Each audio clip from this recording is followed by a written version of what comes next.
Primeiro recado do Senhor Jesus àquela igreja, versículo 2,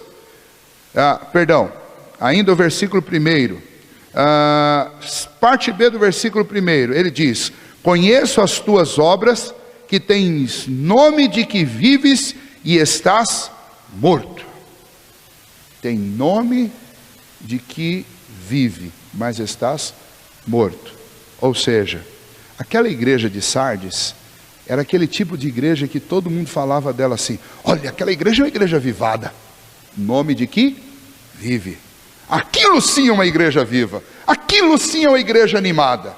É aquilo que muita gente hoje gosta de dar como adjetivo para uma igreja barulhenta, dar como adjetivo de uma igreja ativista, dar adjetivo de uma igreja cheia. Olha, eu fui numa igreja hoje, mas aquela igreja é uma igreja viva. É uma igreja que está pulsando. Normalmente, as características do que a gente chama de igreja viva são muito superficiais. E realmente não tem nada a ver com estar vivo.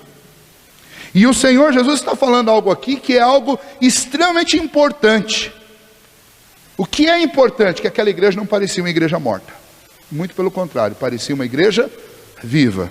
Então eu me preocupo muito mais quando alguém chega para mim e fala assim: pastor, eu fui numa igreja avivada. Aí eu me preocupo, porque parece estar vivo. E o que parece estar vivo pode ser muito semelhante a Sardes. Quando alguém chega e fala: pastor, eu fui na igreja. Não, uma igreja normal. Eu fico mais tranquilo, eu acho que você foi numa igreja de verdade. Quando você vai numa igreja que ela parece estar viva demais, eu só consigo me lembrar de Sardes. Eu só consigo me lembrar de Sardes. Porque esta igreja é uma igreja que enganava por sua fachada. Era uma igreja que tinha cara de que vive, mas de vida mesmo tinha muito pouco lá. A igreja parecia viva, fazia todas as coisas que normalmente associamos a uma igreja viva. Eles provavelmente tinham reuniões diariamente, eles provavelmente recolhiam ofertas como as outras igrejas, eles deviam cantar hinos, talvez tinha lá um belo coral, um belo conjunto musical, talvez eles faziam coisas fantásticas. Eles ouviam pregação de sermão, como nós ouvimos. E o fato que se destaca nesta igreja é que era uma igreja que marcava pela ideia de vivacidade, a ideia de estar vivo. O problema é que eles não estavam. Talvez as pessoas lá cantassem até entusiasmadas, talvez se fizesse muito barulho, talvez dançavam, talvez até gritavam. Mas isso significa que uma igreja está viva? Isso é sinal de vida dentro de uma igreja? Eles tinham a fama de ser esta igreja avivada lá na Ásia Menor. Talvez as pessoas dissessem assim: olha, essa semana eu quero ir numa igreja avivada, então eu vou lá em Sardes. Era isso que provavelmente as pessoas diziam, porque não era apenas parecer. O texto diz que eles têm fama, ou seja, fama não é simplesmente uma pessoa lá e falar: aquela igreja é uma igreja que parece estar viva. Não, a notícia que corria na Ásia Menor é que a igreja avivada era a igreja de Sardes. Isso é estranho, é muito estranho. Por quê? Porque hoje em dia nós vivemos numa época em que as pessoas estão sempre atrás de uma igreja avivada. Mas quem tem fama de estar vivo, pode na realidade estar muito morto. Sardes era uma igreja morta. Estava cheia de pessoas espiritualmente mortas. Pessoas vibrantes do lado de fora, mas incrédulas do lado de dentro. Gente barulhenta e cheia de misticismo. Linguagem de crente, aparência de crente, roupa de crente, barulho de crente, mas coração de incrédulo. Porque a fé não estava em Cristo, mas estava em outros lugares. A maioria de nós tem um pouco de preocupação, muito mais, aliás, tem muito mais preocupação com os outros e pouca preocupação conosco. Nós gostamos de olhar as pessoas e avaliar como elas estão. Poucas vezes a gente para avaliar como nós estamos.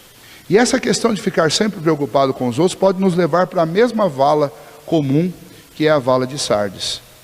Nós estarmos sempre olhando quem é que está vivo e quem é que está morto, enquanto isso a nossa fé vai enfraquecendo. Quando a gente tenta sempre mostrar para os outros que estamos vivos, nós corremos o risco de verdadeiramente morrermos, mas termos a aparência de que estamos vivos. Todo mundo me vê indo, entrando na igreja, saindo da igreja, me vê fazendo uma série de coisas, me conhece como crente, mas a questão é: eu estou mesmo fazendo todas essas coisas, ou eu estou só mostrando para os outros que eu sou algo que no fundo eu não sou? Esse era o problema da igreja de Sardes. É muito interessante notar que Sardes não está sob qualquer tipo de ataque. Você não vai encontrar aí nenhuma notificação que Sardes estava sendo perseguida. Não tinha lá um templo de adoração ao imperador, e não tinha lá também nenhum batalhão do exército romano, obrigando os crentes da cidade a participarem do culto ao imperador. Das cidades da Ásia Menor, naquela época, essa era a que menos tinham templos pagãos, só tinha um templo, a Artemis, e a academia de Apolo. Somente esses dois lugares. Então Sardes não era um lugar onde as pessoas estavam em perigo. Não havia um combate pela fé como havia em Éfeso, não havia uma perseguição como havia em Esmirna, não havia uma opressão como havia em Pérgamo, e não havia os sindicatos que existiam em Tiatira. A cidade de Sardes era uma cidade tranquila para crente, não havia perseguição lá.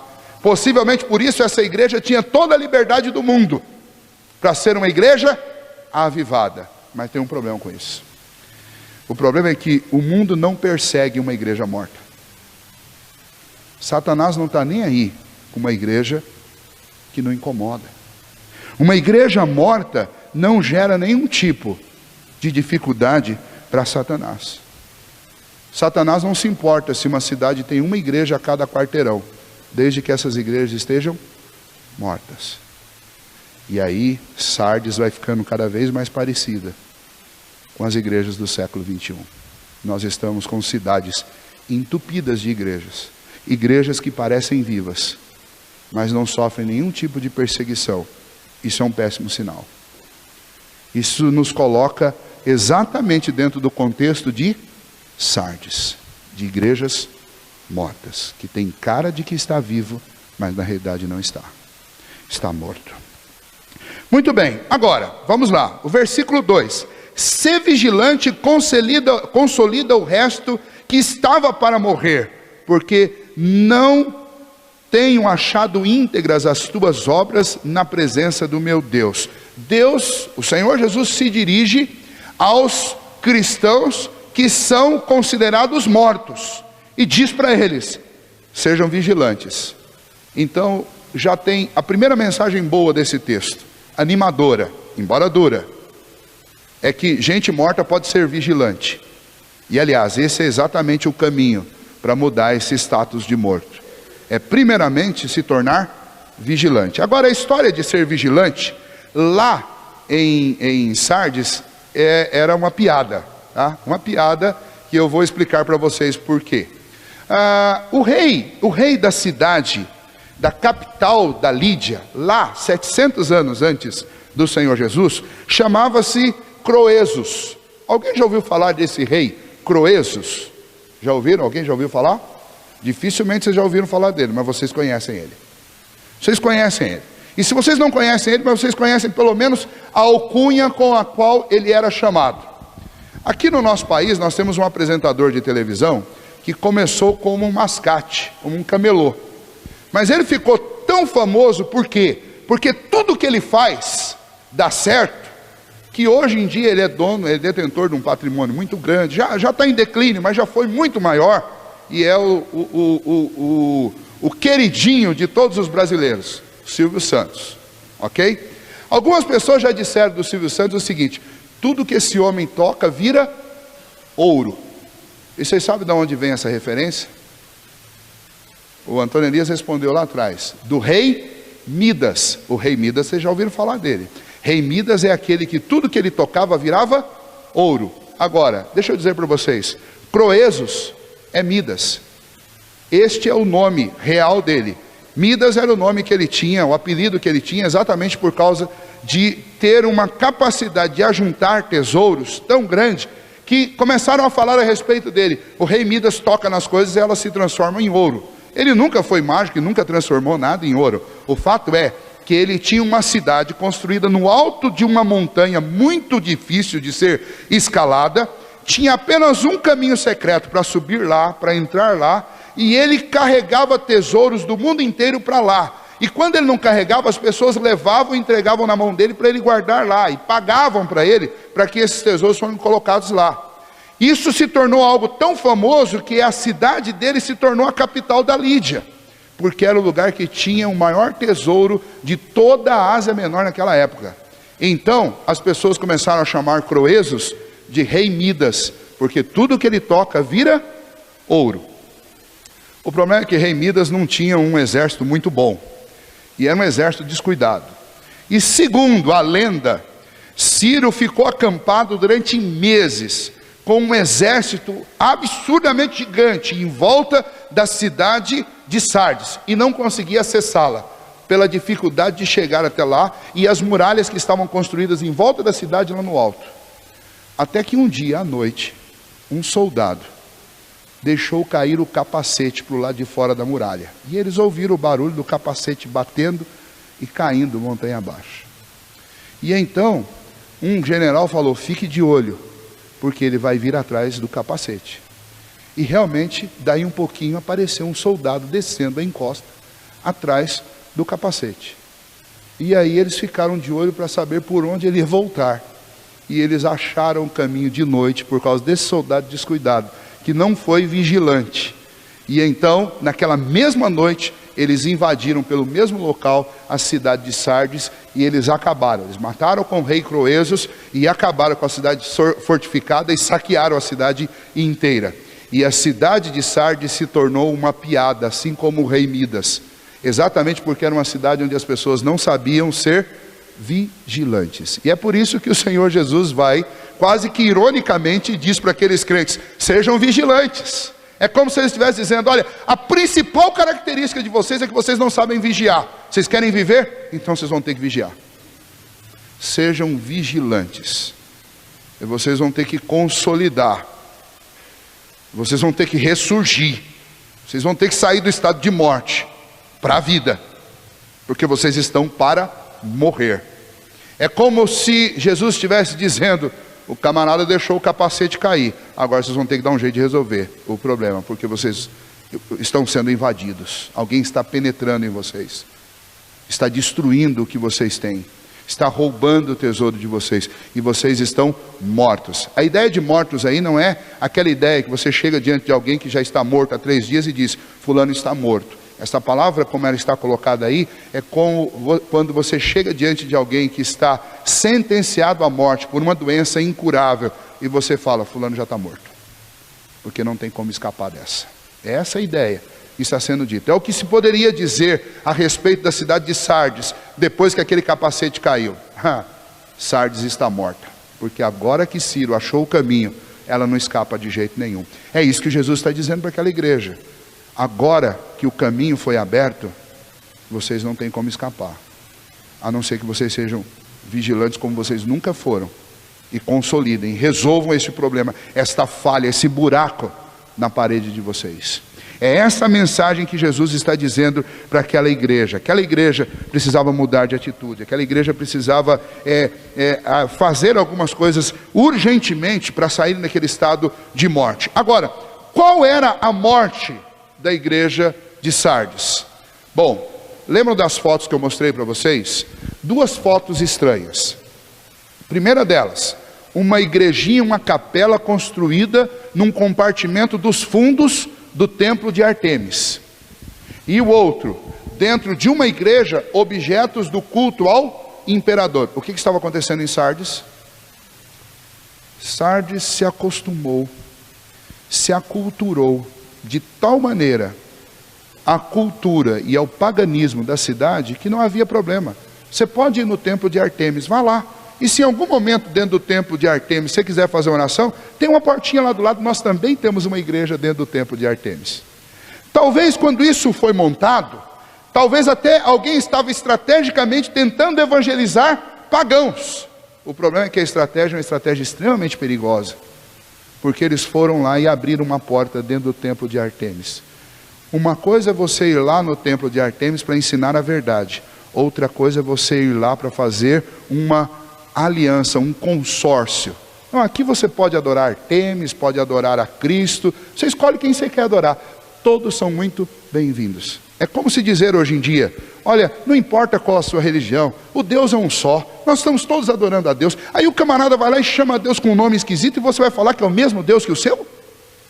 Associação, sincretismo religioso, isso sempre foi um veneno mortífero para qualquer igreja, e o que estava matando aquela igreja, e nós temos provas, que são provas físicas, visíveis, tangíveis, do que estava acontecendo naquela igreja, era exatamente sincretismo religioso. Aquela igreja se misturou com Sardes, de tal maneira que era difícil discernir o que era ser crente e o que não era ser crente. Eles pareciam estar vivos, por quê? Porque eles conseguiam construir capelas até dentro de templos a Artemis. O problema é que eles não estavam construindo templos, ou pelo menos quando Jesus escreveu essa carta para eles, não para anunciar a verdade e desmentir os enganos do culto pagão, mas eles estavam construindo para si ajuntar. A amizade deles era tão grande que enquanto lá em Esmirna os exércitos romanos queimavam crentes vivos como queimaram Policarpo, lá na igreja de Sardes a coisa era diferente. Os exércitos romanos levavam a sua mobília para dentro da igreja e se adorava ao Criador e ao Imperador no mesmo lugar. Esse é o problema de Sardes. O que matou aquela igreja é que ela, na sua tentativa de parecer viva, ela fez aliança com tudo e com todos. E isso é um sinal de morte. Quando uma igreja começa a se aliançar com coisas mortas, ela também vai morrer.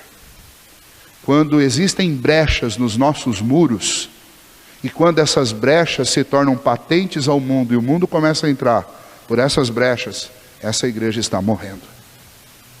É essa a mensagem de Sardes. Quando os nossos muros começam a receber o estranho e considerá-lo normal, isso arrebenta uma igreja, isso mata uma igreja. Jesus está dizendo: vocês querem viver? Então a primeira coisa que vocês precisam fazer é ser vigilantes. Vocês precisam ser vigilantes, mas não só isso. Uma igreja morta pode ainda dentro dela ter alguns vivos, e exatamente este é o caminho, porque estes vivos podem apontar o que está acontecendo. E naquela igreja existia um corpo de pessoas, um grupo de pessoas que estavam ali ainda vivas. Elas, o versículo 4 diz: tens contudo em Sardes umas poucas pessoas que não se contaminaram, ou que não contaminaram as suas vestiduras. Vocês gostam de produzir tecidos, os tecidos de vocês são brancos. Então o Senhor Jesus está dizendo: deixa eu fazer uma comparação com o que está acontecendo na igreja de vocês. Na igreja de vocês tem muita gente que está se sujando, está se envolvendo, está manchando suas vestiduras, mas aí dentro tem um grupo de pessoas que ainda estão com as suas vestiduras brancas. As vestiduras brancas são o resultado de ter a nossa alma, o nosso coração lavado no sangue do Cordeiro, no sangue de Cristo Jesus. Ele é o único que pode nos tornar brancos. E existia lá dentro daquela igreja um grupo de pessoas que continuavam firmes, amando, dependendo e servindo ao Senhor Jesus. E Jesus está dizendo: tem um grupo aí, é este grupo que vai ajudar a salvar o resto que está para morrer, como diz aí no versículo 2. Esta igreja morta, que deveria ser vigilante, que tinha dentro dela algumas pessoas vivas ainda, era uma igreja que deveria lembrar e deveria se arrepender do que ela estava fazendo. Então, a partir do versículo 3, o Senhor Jesus mostra um caminho para aqueles crentes que estavam vivos, a ajudarem aqueles que estavam morrendo, aqueles que já estavam mortos, a tornarem aquela igreja viva novamente. E o caminho era, veja o versículo 3: lembra-te, pois, do que tens recebido e ouvido, guarda-o e arrepende-te. Então vejam lá, primeiro ponto, que uma igreja que está a ponto de falecer, de dar falência, precisa fazer: lembrar. O povo de Sardes não tinha voltado as suas costas para a verdade, eles tinham esquecido. Eles não se apostataram, eles não se revoltaram, eles não abandonaram a fé, eles tinham esquecido. E então o que era preciso fazer naquela igreja? Os que estavam vivos precisavam lembrar a respeito dos pilares da fé, precisavam anunciar a verdadeira convicção que eles tinham no Evangelho do Senhor Jesus, na obra de Cristo Jesus, na ressurreição de Cristo Jesus. Eles tinham que lembrar aqueles cristãos que estavam esquecidos e que estavam mortos, tinham aparência de vivos, mas estavam mortos. Eles precisavam lembrar a verdade para eles. E é o que nós precisamos fazer nos nossos dias. Nós vivemos numa época de igrejas que parecem estar vivas, mas estão mortas. E o que nós precisamos fazer nesses dias? Nós precisamos fazer essas igrejas, esses crentes, esses irmãos nossos, lembrar da verdade. Lembrar daquilo que as Escrituras ensinam, lembrar das palavras de Jesus, lembrar das palavras dos apóstolos, lembrar da lei. Nós precisamos fazê-los lembrar, mas não só lembrar, nós precisamos também levá-los, e nós mesmos precisamos tomar cuidado em guardar aquilo que nós recebemos. Nós recebemos uma herança preciosa do nosso Senhor, nós recebemos o Evangelho, a verdade do Evangelho. Eu preciso guardar. Como que eu faço isso? Eu preciso ir todos os dias, e eu preciso não só falar, mas eu preciso praticar, eu preciso viver à sombra da cruz de Cristo. Lembrar a cada segundo, enfatizar que eu dependo da obra de Cristo em cada segundo da minha vida. E que Cristo pagou um preço absolutamente impagável para nós. Tamanha a sua grandeza, a sua preciosidade, o próprio sangue do Filho de Deus, para que fôssemos salvos. Eu não posso, por causa de comida, bebida, dinheiro, poder ou qualquer outra coisa, amizade, ou ter aparência de vivo, negociar o sangue do Cordeiro. Eu não posso negociar a verdade. Para parecer que nós estamos vivos aos olhares desta visão progressista do mundo, do século 21, eu preciso fazer barulho? Eu preciso ser amigo de todo mundo? Eu preciso falar a linguagem de todo mundo? Eu preciso me associar com todo tipo de movimento? Eu preciso concordar com todo tipo de besteira que é vendido aí como sendo a última novidade? Como uma visão progressista do mundo? Me desculpe, isso está totalmente equivocado. O Senhor Jesus não ensina isso. O Senhor Jesus diz que você tem que lembrar. Então estou falando de coisas que me foram dadas no passado, de marcos antigos. E eu preciso lembrar, e eu preciso guardar. Nunca, nunca, você olhando para o Evangelho, você vai encontrar este movimento que o mundo tenta fazer como sendo lógico. O movimento tenta fazer o nosso mundo atual, a visão modernista, a visão pós-modernista, preceitua o quê? Que você precisa olhar para frente, porque o que te define é aquilo que é o último pensamento reinante na sua sociedade. Isso é o que te define. O pensamento do Evangelho, o pensamento ensinado pelo Senhor Jesus, pelos apóstolos e também lá atrás pelos patriarcas não é esse. É muito contrário. O pensamento são os marcos antigos que nos definem. É a lei de Deus, é o Evangelho, é a nossa fé, é aquilo que aprendemos com os nossos pais e os nossos pais com os pais deles. É isso que nos define, não a visão progressista do mundo. Nós estamos sofrendo numa época em que os grandes líderes religiosos do nosso mundo estão vendendo uma ideia de que pelo amor, pela boa convivência, pela fraternidade, eu devo aceitar e me aliançar com todo mundo. Nesta última semana, o líder da maior igreja do mundo, que é o Papa Francisco, está visitando a América Latina. E ele está recebendo o símbolo do comunismo com um crucifixo, imitando um crucifixo com Cristo pregado e conversando com comunistas, matadores de cristãos, como se estivesse fazendo aliança e conversando com gente boa. Isso é a marca de uma igreja morta, uma igreja que constrói templos, capelas dentro de um templo pagão, dá as mãos para o paganismo e diz que está tudo bem. Isso é a marca de uma igreja morta. Então pare de fazer elogios ao Papa, porque eu estou ouvindo isso de crente toda hora. Porque não tem nada para elogiar na ação dele. Muito pelo contrário, a ação dele comprova a morte da igreja que ele lidera. E nós temos que tomar cuidado para que não aconteça o mesmo conosco. Porque a igreja que fica fazendo aliança com paganismo, com incredulidade, não é a igreja do Senhor Jesus. Tem cara que está viva, nossa, esta igreja está vivendo um grande avivamento, O nosso líder está conversando com um comunista. Ah, belo avivamento esse. Conversa entre defuntos. Não tem nada de vivo nisso. Mas nós precisamos fazer a nossa lição de casa. Porque infelizmente nós também temos liderança. E se nós não orarmos para os nossos líderes, eles vão no mesmo caminho.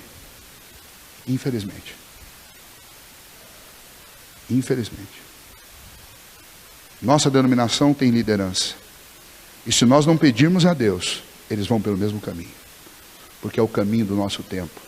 É o caminho das alianças. É o caminho da visão progressista da vida.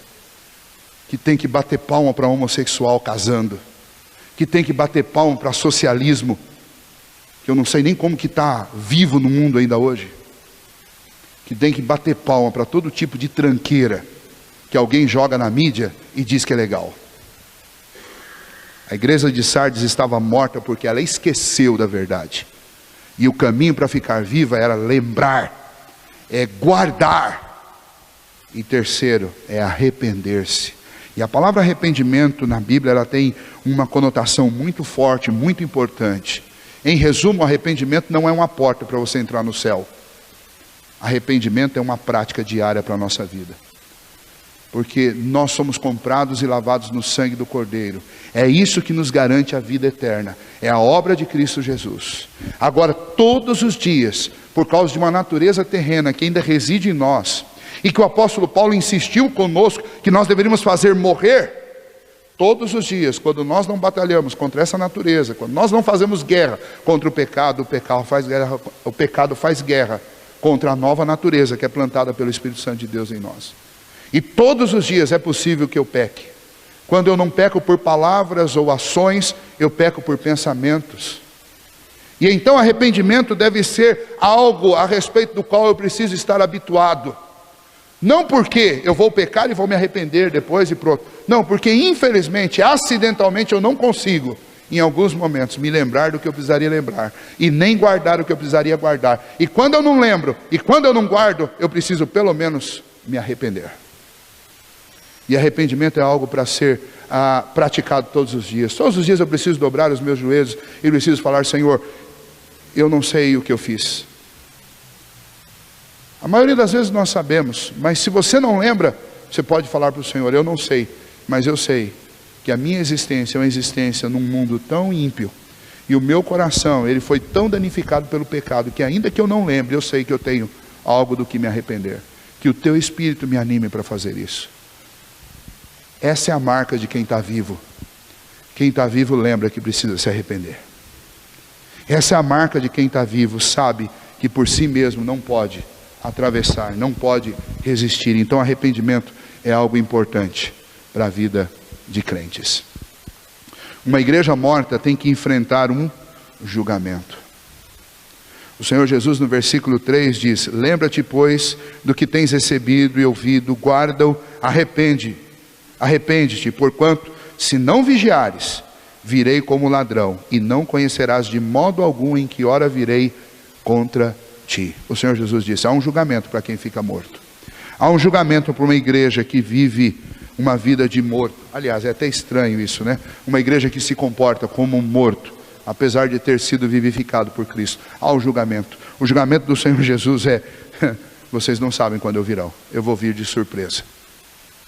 E se eu pegar vocês nesse estado, vocês serão julgados. É duro e é muito difícil lidar com esses termos. Mas, analisando aquilo que o Novo Testamento nos ensina sobre isso, a conclusão do que este texto parece apontar, e eu acredito piamente que seja isso, é que o Senhor Jesus está dizendo: olha, vocês precisam ter convicção de que vocês realmente são vivos. Porque vocês se achegaram a uma igreja, tomaram conhecimento e informação de coisas que são próprias dos filhos de Deus, estão vivendo aí como se fossem filhos de Deus, mas estão deixando aparecer a sua morte. Estão deixando aparecer que realmente vocês nunca estiveram vivos. Existem alguns aí que estão, mas a maioria de vocês estão mortos. Significa, vocês ainda não são crentes. O problema é que vocês não sabem quando eu venho, mas vocês sabem do que é próprio do último dia. Vocês sabem que o último dia é um dia de juízo. O juízo já passou para quem é cristão, porque Cristo pagou todas os seus pecados. Mas quem não é de verdade, ainda vai enfrentar esse juízo. Então a ameaça que Jesus está fazendo é a seguinte: uma igreja morta é o mesmo que uma igreja não convertida. E se não é convertida, então pode se preparar, porque vai ter que passar pelo juízo. É isso que Jesus está dizendo para aquela igreja. Vocês serão julgados. Os vivos não, porque já foram julgados em Cristo. Mas os mortos, os incrédulos, os que não são crentes, todos eles serão julgados por Cristo Jesus. É isso que Jesus está dizendo para aquela igreja. Ou pelo menos para a parte morta daquela igreja. Se vocês não lembrarem, guardarem e se arrependerem, vocês são mortos de verdade mesmo. E então nesse caso vocês vão ter que enfrentar o juízo divino. Eu temo que boa parcela da igreja cristã do século 21 não seja crente. Não seja. Sejam apenas pessoas acostumadas com a igreja. Sejam apenas pessoas que estão vivendo de uma forma simbiótica. Estão vivendo de uma forma, se aproveitando, se alimentando da vitalidade da igreja. Mas não estão vivos. Sejam pessoas que estão parasitando junto com a vida da igreja. Sugam toda a vitalidade da igreja. E deixam a igreja como morta. Mas não são crentes. Nós precisamos fazer uma análise muito séria da nossa vida. Porque é muito fácil parecer vivo. Difícil é ser vivo de verdade. E para ser vivo de verdade, eu preciso estar vivendo em Cristo. Realmente, em Cristo. Eu não posso só ter aparência de crente. Vir a uma igreja e sair de uma igreja e convencer todas as pessoas da igreja e do lado de fora da igreja que eu sou dessa igreja, é a coisa mais fácil do mundo.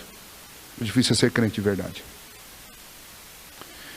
E a exortação do Senhor Jesus à igreja de Sardes é essa. Por outro lado, o Senhor Jesus, eu quero terminar, já passei novamente no meu horário, vou tomar bronca da Silene de novo, mas eu quero encerrar dizendo que o Senhor Jesus fez uma promessa a essa igreja, uma promessa muito bonita.